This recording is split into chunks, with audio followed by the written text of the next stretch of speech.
All right, welcome back. We are moving on to our next agent. Quick recap. We are working on our third agent today. This is a series on me trying to build out this new app development process using AI agents called intent-driven development. Let me just jump over here to the diagram to show you guys where we are. If you are just jumping in, you may want to try to find the first couple videos for this because you may not know what is going on.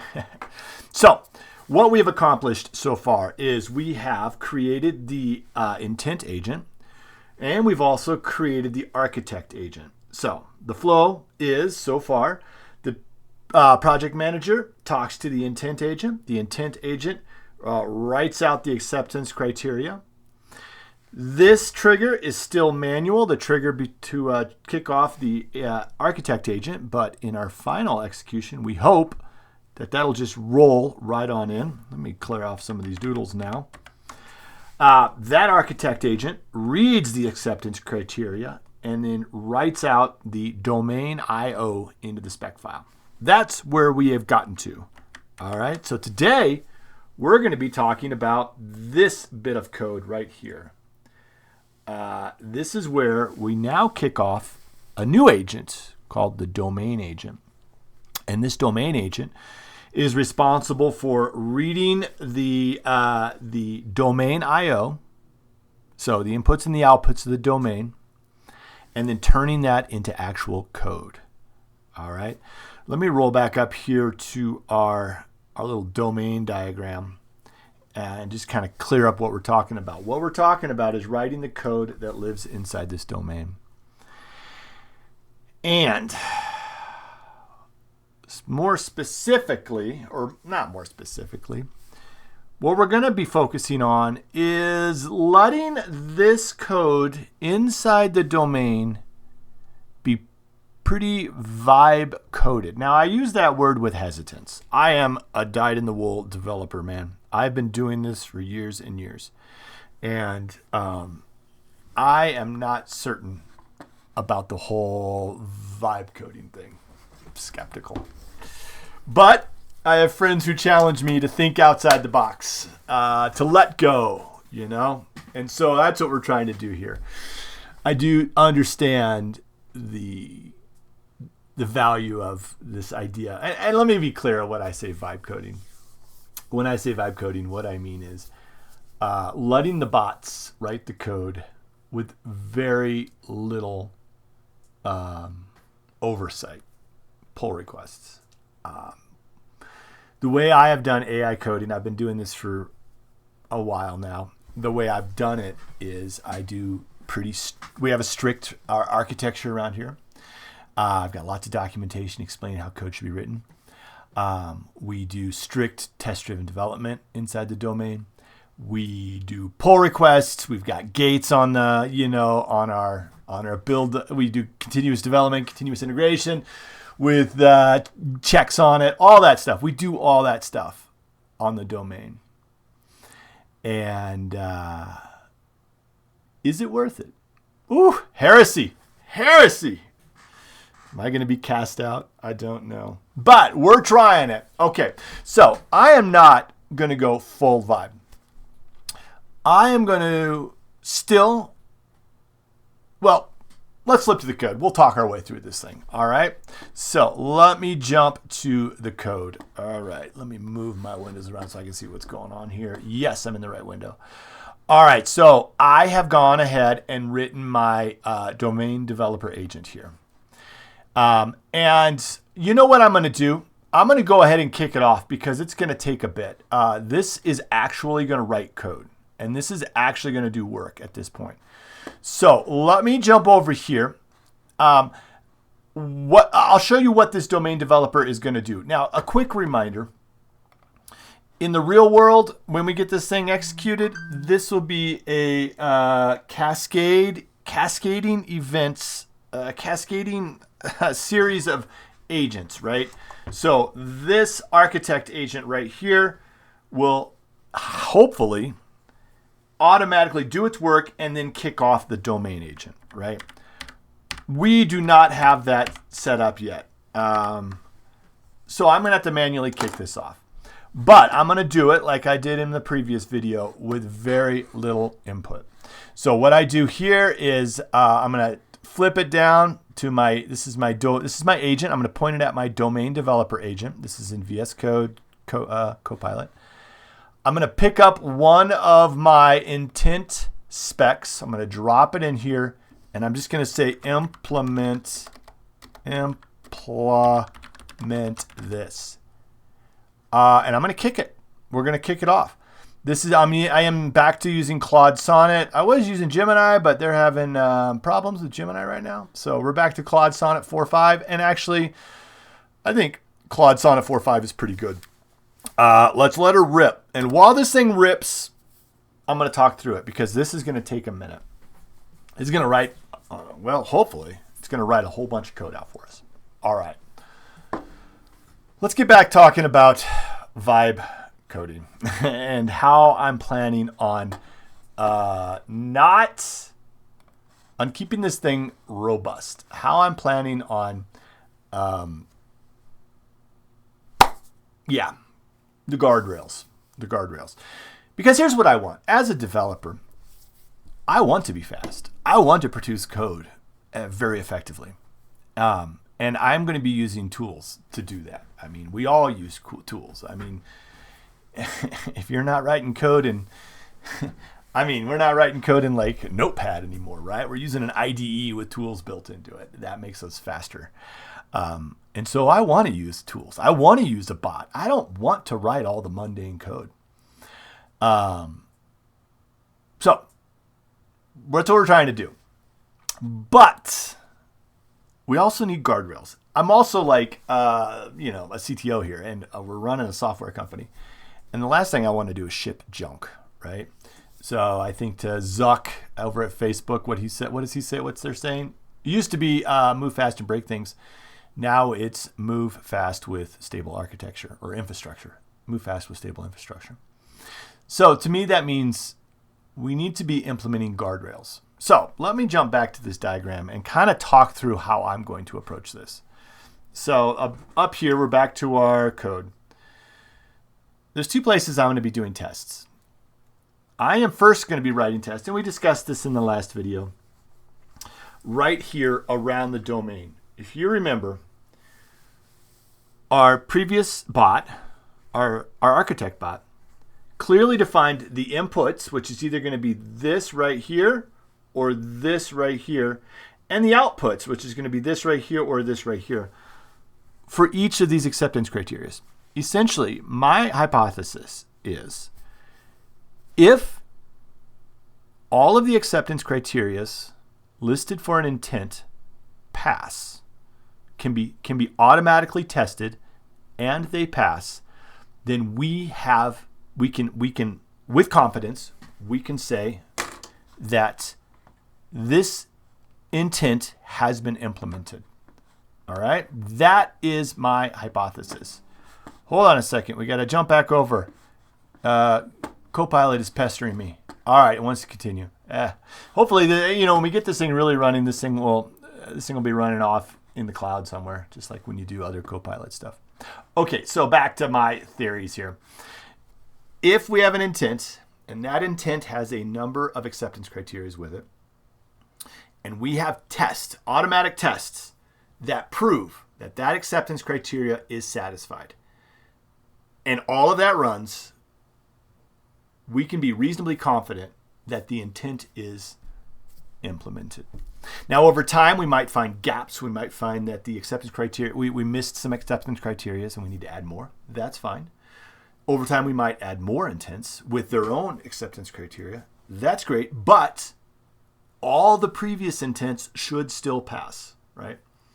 So the guardrails are going to be, for starters, are going to be what I call domain integration tests.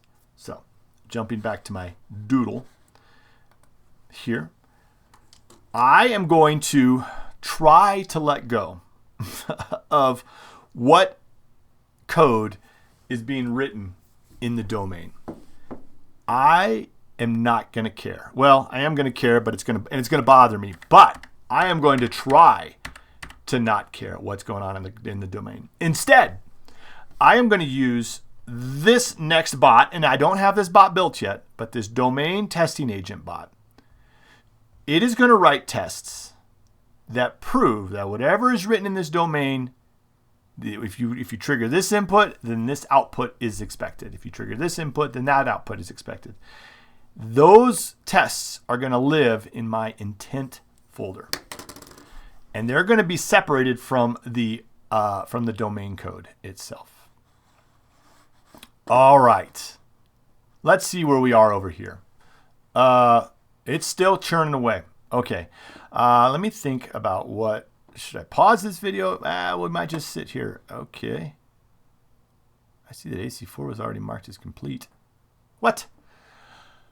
Okay, so this thing is over here working away. Now, let me talk about some other stuff. I am not confident that this is a good assumption.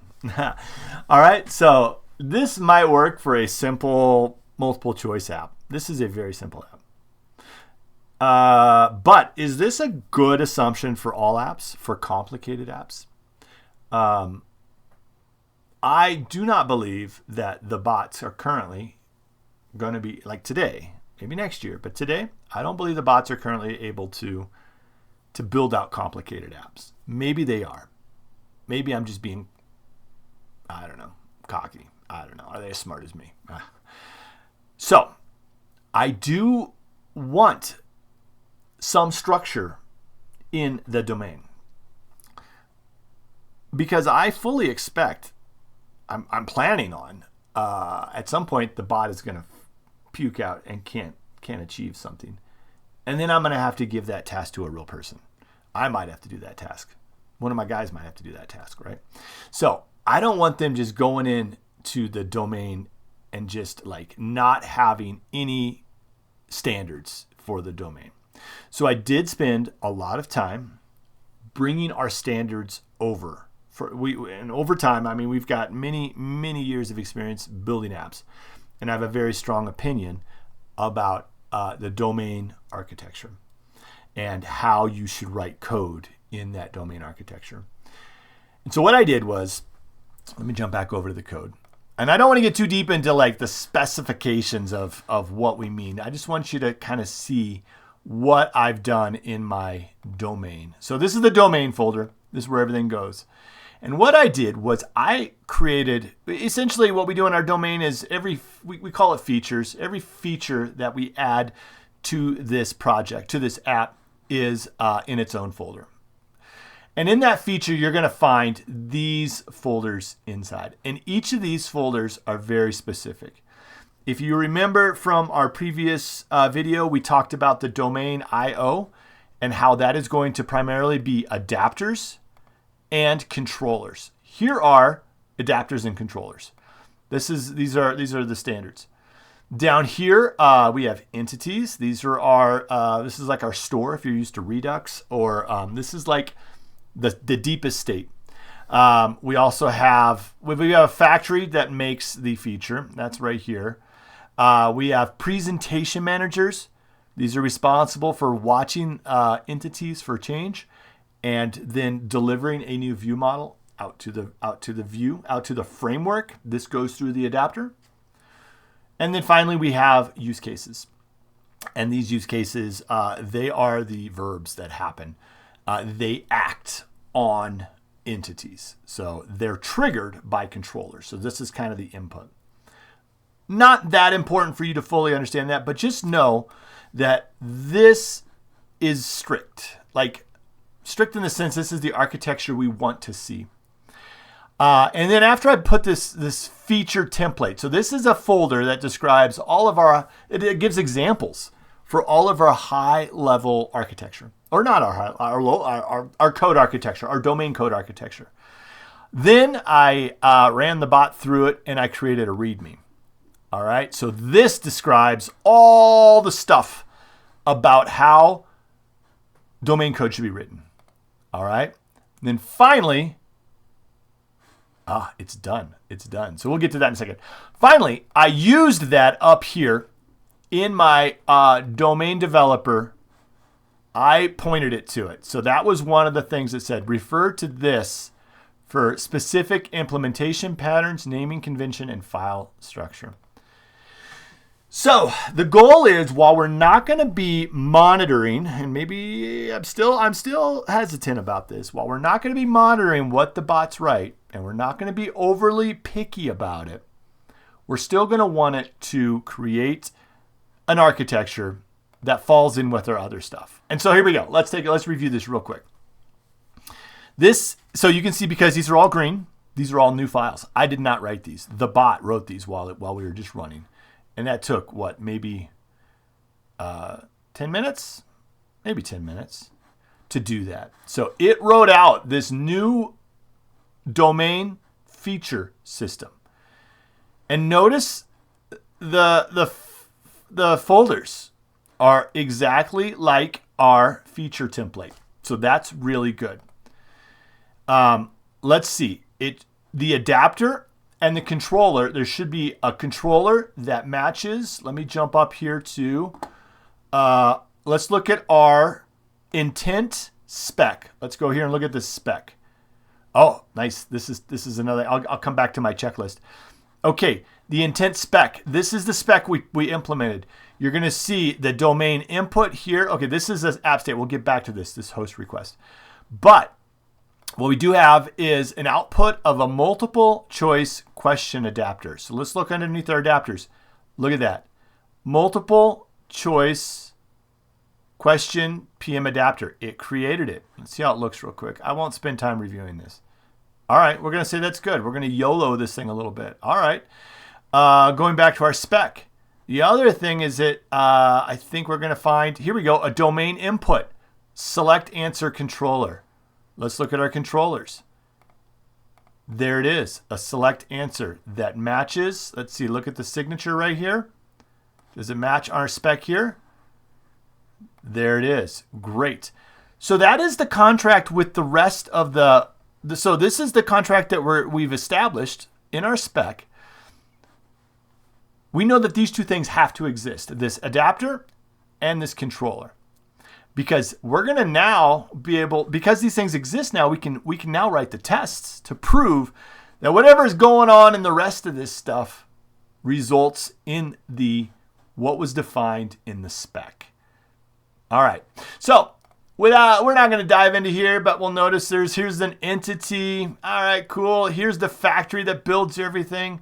Nice. Looks good. We do have a serializer. That is some interior stuff, some guts. That is great because that is part of this dispatch. If you remember, one of our inputs to our domain could come from the host, where it sends in a state, set app state. It's a host request. And it's going to send in this object. And I can see it made that serializer. And I can see that the shape of that object matches our domain, our spec. So that's great. Here's a use case. This is what triggers when we apparently select the answer. And then we've got a presentation manager, as expected. We have an index file. And it's been added to our make domain. So all of this looks great. All of this looks great. But the question is, does it work? I don't know. That is the next step. The next step in that's going to answer that question is right here. And we haven't done it yet. But right here, we need to write this. All right? So we're writing this independently. And in the real world, I think these two things, I don't know if they need to be launched at the same time or not. I don't know. But this is the next step. This integration test, if it passes, then we know that this domain code meets the spec, which means the domain is good enough. It's really hard for me to accept this, but this is what we're going to do. This is how we're going to move forward, and we're going to try this out. All right, so that's kind of the end of this one. I don't know how we're going to do the iteration. Like if the tests don't pass, what do we do next? We'll figure that out. Oh, I forgot the checklist. Let me show you one more thing that's going on. Let me swing back to the app. Let me jump back up to the spec. I'm going to go ahead and keep this so we can see it. And let me jump into the spec. Notice, remember our checklist was populated. Our bot is designed to look, our domain developer is designed to look for this. And so it ran for this to not be checked. And so after it updated, it implemented the domain. So now we know that the domain has been implemented. That's the only thing it added to this. We did not specify anything in here. You know, in previous iteration of spec-driven development, I tried to connect back, you know, different stuff, like more details back to specs. But the reality is these controllers and adapters, they're so cross-cutting across multiple specs that you kind of lose track of that. So we're not going to do that. But we can see that the domain was implemented and we've checked that box. So the next thing we're going to do is figure out the agent to check this box. And that agent does not exist. All right. You know what? I think that's good. I think we're good to go. I think we're going to call that good. And I'll see you guys next time, I guess. Keep clicking.